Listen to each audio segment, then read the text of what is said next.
박근혜 대통령 지지율이 2주 동안 10%포인트 이상 하락했습니다. 정부 대책 실패가 민심에 반영됐다는 분석입니다. 여당 일각에서는 박원순 서울시장의 긴급 기자회견을 선동정치로 규정하고 비판을 높이고 있습니다. 6.15 남북 공동선언 15주년인 오늘도 남북 공동행사는 열리지 못했습니다. 민족공동행사준비위원회는 정부의 적대적인 대북 정책이 8년째 공동행사를 막고 있다고 주장했습니다. 기아자동차 사내하청 노동자들이 나흘째 고공농성을 이어가고 있습니다. 기아차의 사내하청이 불법 파견이라는 판결에도 불구하고 사측은 전원 정규직 전환을 하지 않고 있습니다. 해방 70주년을 맞아 일본군 위안부를 바로 알기 위한 전시회가 국회에서 개관했습니다. 위안부 피해자 이용수 할머니와 여야 일부 의원들이 개관식에 참석했습니다.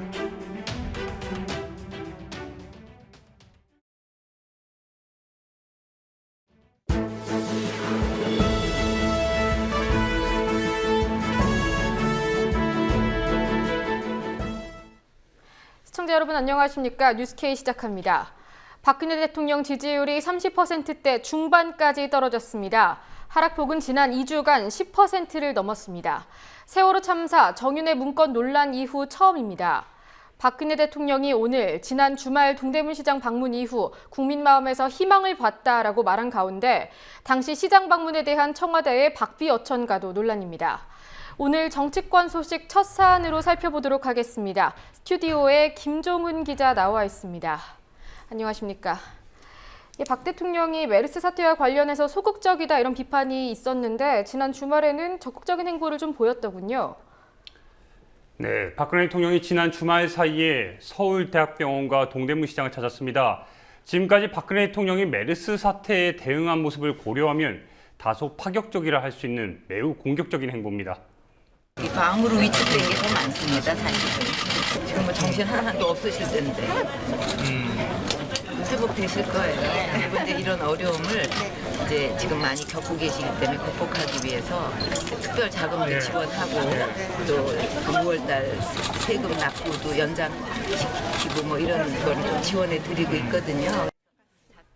네, 박근혜 대통령은 오늘 오전 열린 청와대 수석비서관 회의에서도 내게 힘을 내라는 그 상인들을 보고서 희망을 봤다면서 정치권과 언론은 국민을 불안케 하지 말라고 말했습니다. 갑자기 이렇게 좀 변화된 행보를 보인 이유는 뭘까요? 네, 일단 크게 보면 두 가지로 따져볼 수 있습니다. 우선 정부 스스로 메르스 사태가 진정되고 있다면서 국민들을 안심시키고 있지만 상황은 여전히 심각한 상태로 볼 수 있습니다. 오늘 오전 기준으로 현재까지 메르스 사망자가 총 16명입니다. 확진자도 하루 사이에 5명 늘어서 150명이 됐습니다. 이들 중에 17명은 상태가 매우 불안정하다고 전해지고 있습니다. 사망자가 더 늘어날 가능성이 매우 높은 상황인데 격리 대상자 역시 어제 대비 360명이 증가한 5,216명이 됐습니다. 이 때문에 박근혜 대통령의 지지율이 2주 연속 폭락세를 보이고 있습니다. 바로 이 지점이 박근혜 대통령이 공격적인 행보를 보이는 두 번째 이유로 볼 수 있습니다. 네, 리얼미터가 오늘 발표한 여론조사에 따르면 박근혜 대통령 지지율 2주 새 10%포인트 폭락한 34.6%포인트에 머물렀습니다. 박근혜 대통령의 고정 지지층이 약 30%인 걸 감안하면 사실상 바닥을 치고 있다고 볼 수 있는데요. 박근혜 대통령의 지지율은 지난 5월 넷째 주 44.7%로 올 최고치를 기록한 이후에 6월 첫째 주에 40.3%로 하락한 데 이어 이번 조사에서 또다시 떨어지면서 2주 사이 무려 10.1%포인트나 급락했습니다. 이에 대해서 리얼미터는 메르스 사망자와 확진 환자 및 격리자 수 증가, 3차 유행 우려, 그다음에 감염 경로의 다단계화에 따른 지역사회 확산 가능성 등으로 정부 대책에 대한 신뢰도가 떨어지면서 마찬가지로 박근혜 대통령의 지지율 또한 큰 폭으로 하락한 것으로 보인다고 분석했습니다. 사실 이런 행보들이 지금은 당연히 상대적으로 공격적이다 이렇게 분석이 되고 있지만 당연한 일이 이렇게 뒤늦게 일어난 건 아닌가 싶기도 하고요. 또 앞으로의 행보에도 주목을 해봐야 될 것 같습니다. 네, 이런 가운데 청와대 브리핑이 또 구설수에 오르고 있죠. 네, 청와대가 어제 박근혜 대통령의 행보와 관련해 서면 브리핑을 했습니다. 공개되자마자 박비어천가냐는 지적을 받고 있는데요. 청와대 브리핑에서 시민들은 대통령이 움직이는 곳을 따라다니며 사진을 찍거나 응원을 해주었다면서 진짜 박근혜 대통령 맞아, 대박, 대통령 파이팅, 힘내세요 등의 이런 구호를 외치면서 몰려드는 탓에 경호원들이 땀을 뻘뻘 흘리며 경호에 애를 먹기도 했다고 이렇게 말했습니다.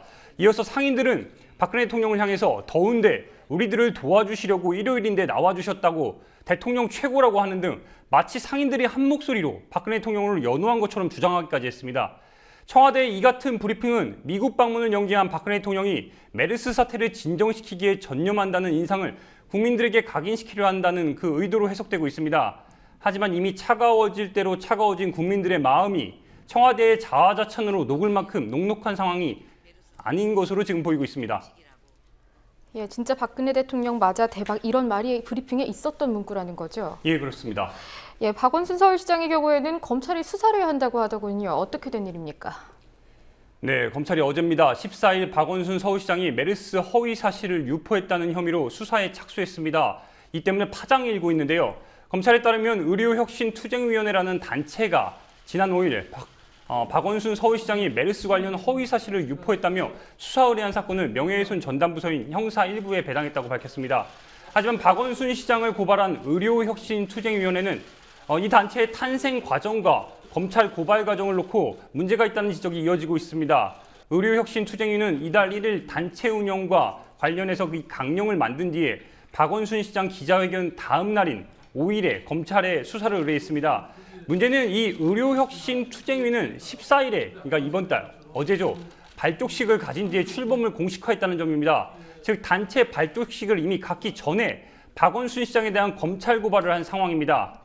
오늘 현재 의료혁신투쟁위원회의 홈페이지는 접속이 되지 않고 있습니다. 홈페이지에 미리 나와 있는 그 연락처로 수차례 인터뷰 요청을 했는데 그쪽의 답변이 자신들은 의료혁신투쟁위가 아니다는 답만 했습니다. 예, 유령단체가 아닌가라는 의심을 지우기 어려운 부분이고요. 또 박원순 시장에 대한 비판 그리고 공격은 여당에서도 계속되고 있지 않습니까? 네, 박근혜 대통령의 지지율 폭락과 대비돼서 박원순 서울시장의 대선 주자 지지율이 연일 오르고 있습니다. 김무성 새누리당 대표와 문재인 새정치연합 대표를 밀어내고 1위를 차지했는데 당장 여당에서는 이를 경계하는 목소리가 높습니다. 무슨 난리가 난 것도 아니고 밤 10시 반에 우리 국민들이 가장 공포심을 느낄 수밖에 없는 그 시간에 특별 기자회견을 열어서 이렇게 허위 과장된 사실을 가지고 국민의 공포를 확산시켰는지 엄중한 책임을 물어야 합니다. 그로 인해서 그 사람은 대선 주자 선호도에서 1위로 올라갔다는 선정적인 보도만 나오고 있습니다. 네, 이인재 의원은 이어서 우리의 건강과 생명을 위협하는 바이러스는 과학으로 퇴치할 수 있지만 우리 정치를 어지럽히는 선동주의를 어떻게 해야 하냐며 거듭 박원순 시장을 맹비난했습니다. 반면에 서울 양천구의 김용태 새누리당 의원은 박원순 서울시장은 성공했고 정부는 실패했다고 칭찬했는데요. 김 의원이 오늘 CBS 라디오에서 밝힌 내용입니다. 김 의원은 다른 것을 다 떠나서 박원순 시장의 문제제기 때문에 대한민국 전체, 특히 지자체가 포함돼 완벽하게 대응 체계가 조성됐다는 점에서 박원순 시장은 칭찬받아 마땅하다고 말했습니다. 예, 박 시장을 두고 평가가 엇갈리는 부분이 있기도 하지만 어쨌든 적극적인 대처를 취했다라는 것에 대해서는 좀 긍정적인 평가가 나오고 있는데 정부든 서울시든 그런 서로 간의 어떠한 컨트롤 타워를 구축할 수 있는 방안을 좀 노력을 하는 모습을 보여주는 게 국민들한테 신뢰를 얻을 수 있지 않을까라는 생각이 들고요. 또 다른 소식도 짚어보도록 하겠습니다. 국회법 개정안 관련 소식이 있는데요. 야당이 결국 국회의장의 그 중재안이었죠. 그 의견을 수용했다고요. 네, 결국 새정치민주연합이 오늘 정의와 국회의장의 국회법 개정안 중재안을 수용하기로 했습니다. 긴급 의원총회까지 열면서 결정한 내용인데요. 이종걸 새정치연합 원내대표는 국회의장 중재안을 받아들이고 이를 통해 박근혜 대통령의 거부권 행사를 시사하는 부분과 정쟁 유발을 듯한 그런 정부 태도에 대해서 초당적으로 나서서 정쟁을 마무리하고 메르스 대책 등 민생 국회를 위해 한 걸음 더 나아가겠다고 밝혔습니다. 국회법 개정안 내용 중에는 그러니까 정부의 시행령의 수정 변경을 요구한다는 이런 표현이 있는데 이 요구한다는 표현을 요청한다라고 다소 수위를 낮추는 선에서 받아들이겠다는 겁니다. 하지만 이 당내 일부에선 청와대의 눈치를 보는 게 아니냐는 볼멘 소리가 벌써부터 나오고 있습니다. 예, 마지막으로 세월호 관련 소식도 알아보도록 하겠습니다. 팽목항에서부터 광화문까지 111일간의 삼보일배를 가진 이호진 씨 부녀가 이 삼보일배 일정을 모두 마쳤다고요. 네, 지난 토요일입니다. 세월호 참사로 희생된 단원고 2학년 8반 고 이승연 군의 아버지 이호진 씨와 누나 이아름 씨가 세월호에 조속한 인양을 촉구하며 시작한 111일간의 삼보일배 대장정을 마무리했습니다. 이호진 씨 부녀는 올해 2월 23일 전남 진도 팽목항을 출발해서 지난 토요일 13일 오후 3시 반쯤에 광화문 세월호 광장에 도착했습니다. 이호진 씨와 딸 아름 양, 시민 300여 명으로 구성된 순례단은 반면교사라고 쓰인 돛을 단 길이 15m, 너비 2m, 높이 2m의 세월호 모형배를 수레로 운반하며 옮겼습니다. 제가 2014년도에 900km를 걸으면서 교황님을 만나 뵙고 교황님한테 세례를 받으면서 세월호 학살을 지구촌에 알리는 그러한 계기가 됐다고 생각합니다. 내 몸 한 몸을 바쳐준다면 그것을 보고 느끼는 이 땅에 계시는 엄마 아빠들이 세월호 유족들의 입장을 다시 한번 생각해 주시고 아이들이 하지 못한 그 마지막 한마디가 과연 무엇이겠는가에 대해서 한 번쯤은 생각해 주시겠지라는 생각에서 사랑하는 저희 큰딸 네, 삼보일배 순례단은 광화문에 도착한 후에 세월호 희생자들에게 100배 사죄한다는 의미에서 100번의 절을 하는 것으로 삼보일배 일정을 마무리했습니다. 이호진 씨는 이 과정에서 별이 된 아이들이 가고 싶은 곳으로 가서 이 세상에 있었던 일을 모두 잊고 편히 살았으면 좋겠다고 말했습니다. 한편 이호진 씨 부녀가 끌고 온 300kg의 세월호 모형배는 앞으로 성남시청에서 설치돼가지고 시민들을 만나게 될 예정입니다. 예, 앞서 이호진 씨 인터뷰 부분은 조합원께서 보내주신 영상이라고요. 네, 그렇습니다. 예, 김종훈 기자 수고하셨습니다.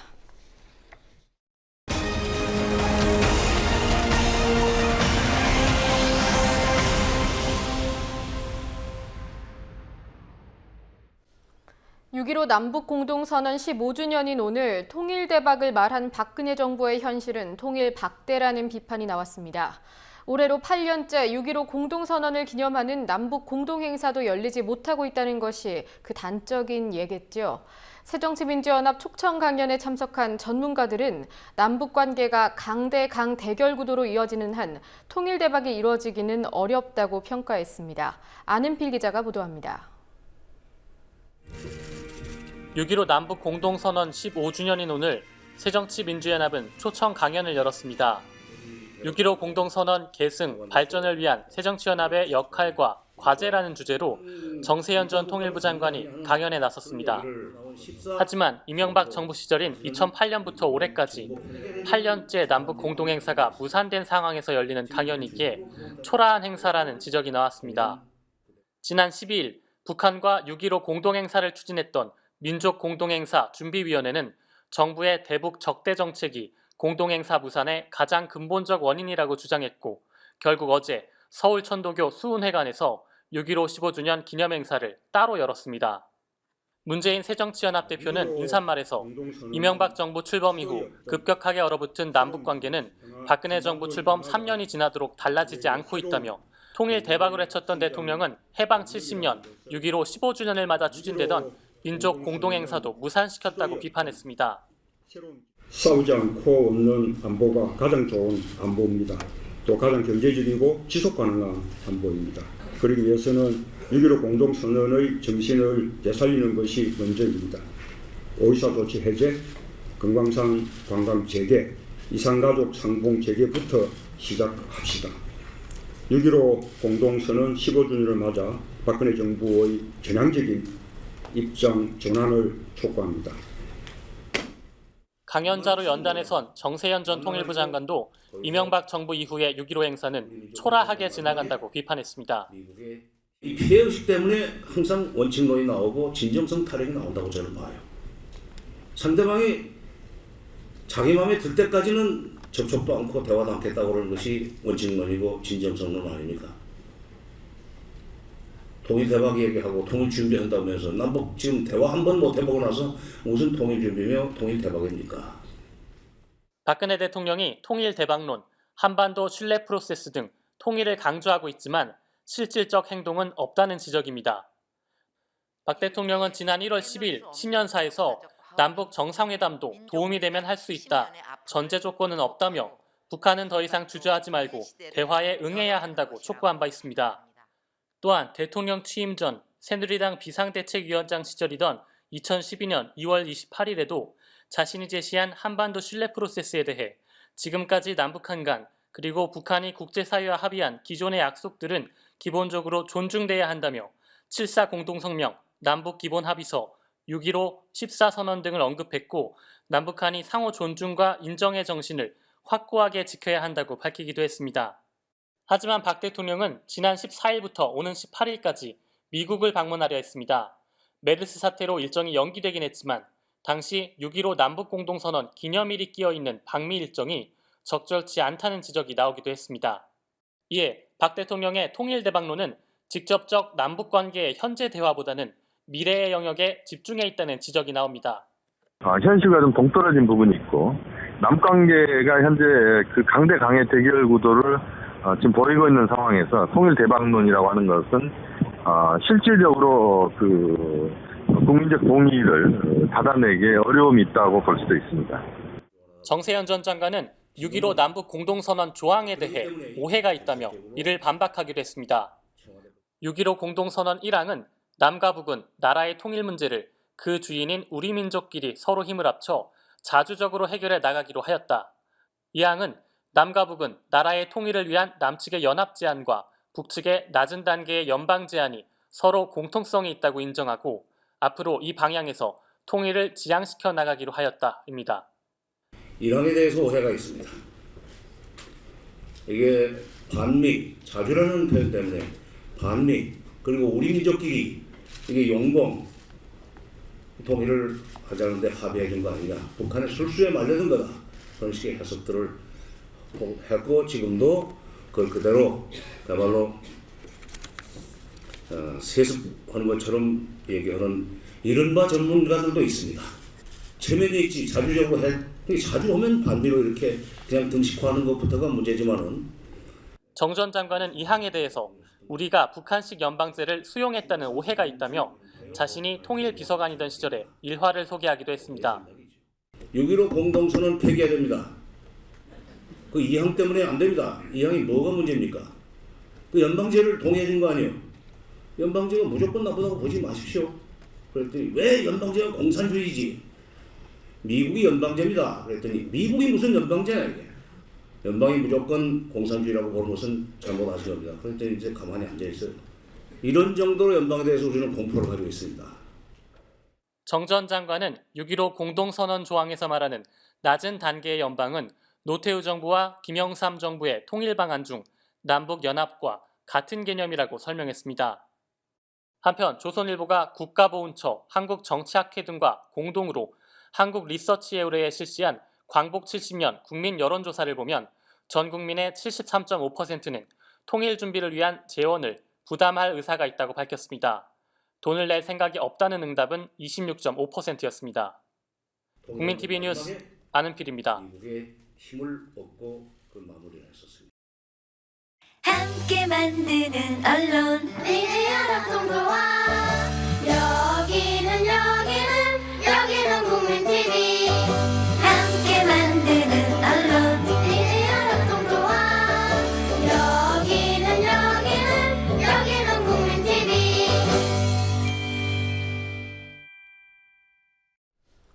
6.15 남북 기아자동차 사내하청 노동자들을 정규직으로 전환해야 한다는 판결이 나온 지 10개월이 흘렀습니다. 하지만 이 판결은 여전히 이행되지 않고 있는데요. 결국 노동자들은 나흘 전 10m 높이의 광고판으로 올랐습니다. 사실상의 마지막 투쟁 수단으로 하늘에 오르는 노동자들이 늘고 있습니다만 이들이 언제 땅으로 내려올지는 아무도 모릅니다. 성지훈 기자가 보도합니다. 총 13층의 인권위 건물 위에는 10m 높이의 광고판이 있습니다. 그리고 그 위에 2명의 사람이 있습니다. 기아자동차 화성공장의 사내하청 노동자 최정명 씨와 한규엽 씨입니다. 이들은 지난 11일 기아차 사내하청 노동자들의 정규직화를 요구하며 50m 상공에 올랐습니다. 서울지방법원은 지난해 9월 기아자동차의 모든 사내하청은 불법 파견이라고 판결했습니다. 기아차에서 일하는 사내하청 노동자들이 모두 정규직이라는 겁니다. 하지만 지난 5월 기아자동차 사측과 노조는 사내하청 노동자 3,400여 명 중 465명만 정규직으로 신규 채용할 것을 합의했습니다.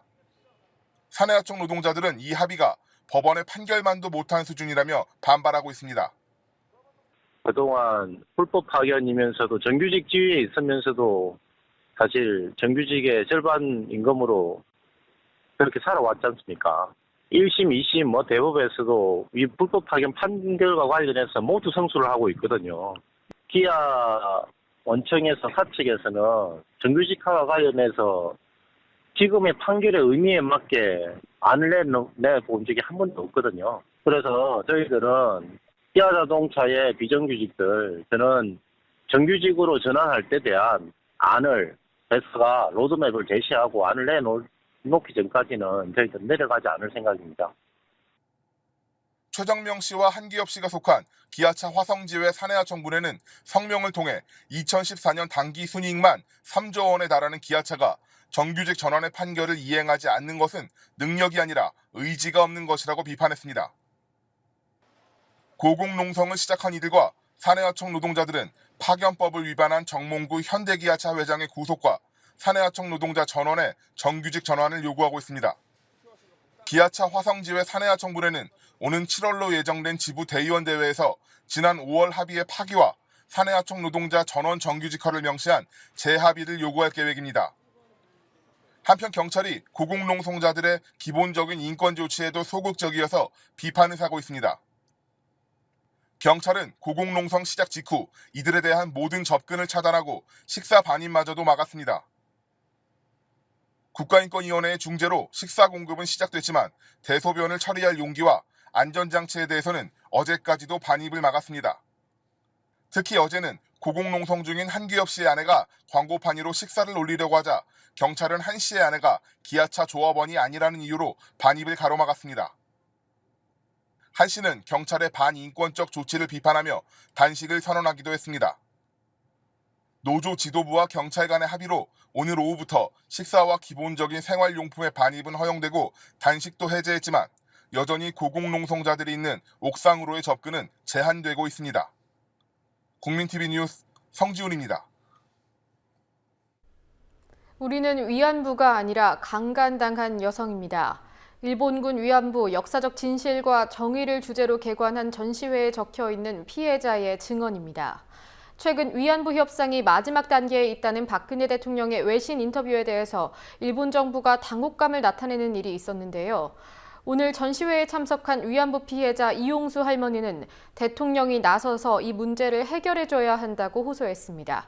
김현주 PD가 개관식 현장을 다녀왔습니다.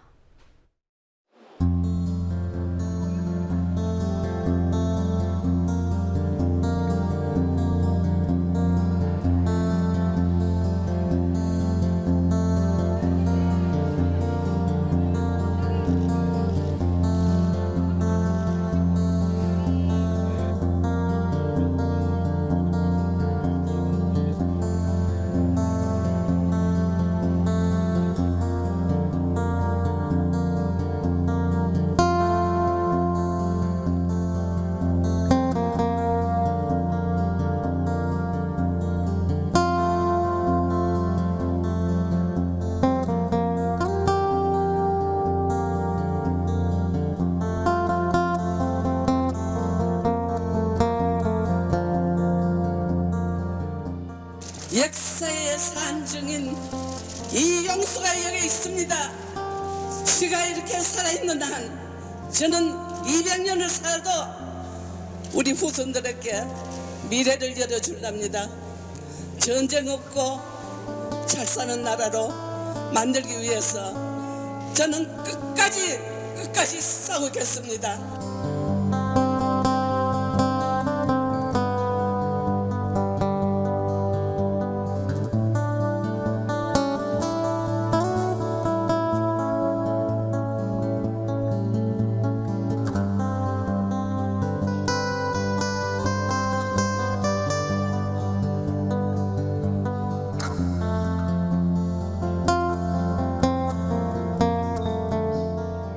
우리 일본 지역 정권팀은 일장기 티셔츠를 입었는데요.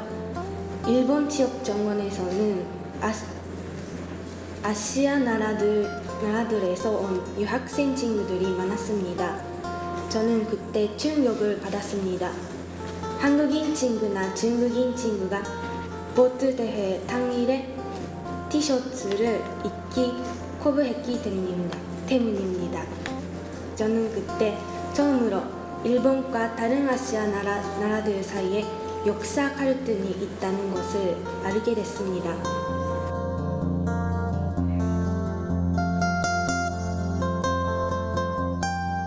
위안부 증언집에 담긴 할머니들의 진솔한 이야기가 저에겐 진짜 역사였습니다. 위안부 수요시야말로 역사의 현장이며 민주주의를 갈망하던 이들의 목소리가 저희가 기억해야 할 내용이었습니다.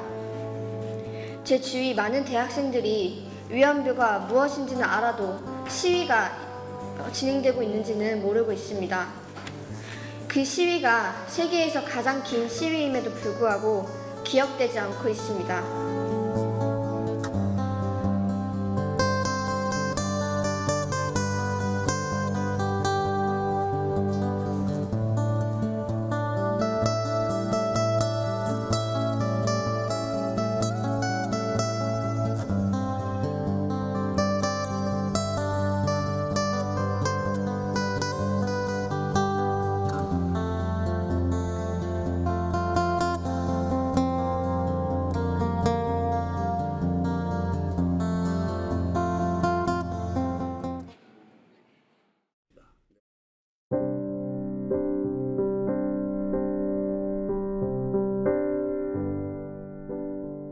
비를 기다리는데 여전히 마른 하늘입니다. 그렇지요. 두 알이 기본인 땅콩에 세 알이 들어있어 횡재한 기분일 때도 있지만 하나만 달랑 들기도 하고 하나는 잘고 볼품없는 게 들어있기도 합니다. 그런 조화야 사람이 참견할 일이 아니지요. 사람도 태어나면서 받은 능력이 그렇게 천차만별입니다.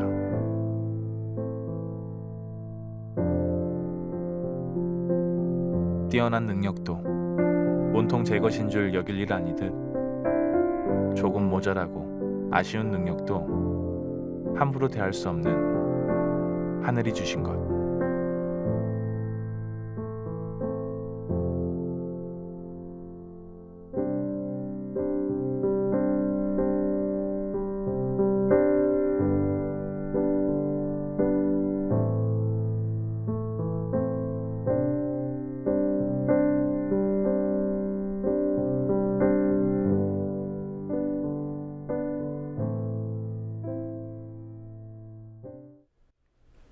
앞서 전해드린 위안부 관련 전시회에는 김을동 새누리당 의원, 이종걸 새정치민주연합 원내대표를 비롯해서 여러 명의 여야 의원들이 참석했습니다. 위안부 문제에 관심을 갖고 해결을 촉구하는 의원들의 모습, 환영받아 마땅하겠죠. 하지만 그 이면에는 사진만 찍고 돌아가는 일부 의원의 뒷모습, 개관식이 끝난 뒤 인터뷰를 하느라 위안부 피해자들에게 등을 보이는 뒷모습들이 있었습니다. 정치인들의 행보가 있을 때마다 불거지는 진정성 논란을 쉽게 거두어들이기 어려운 이유입니다. 오늘 뉴스 마치겠습니다. 시청해주신 여러분 고맙습니다.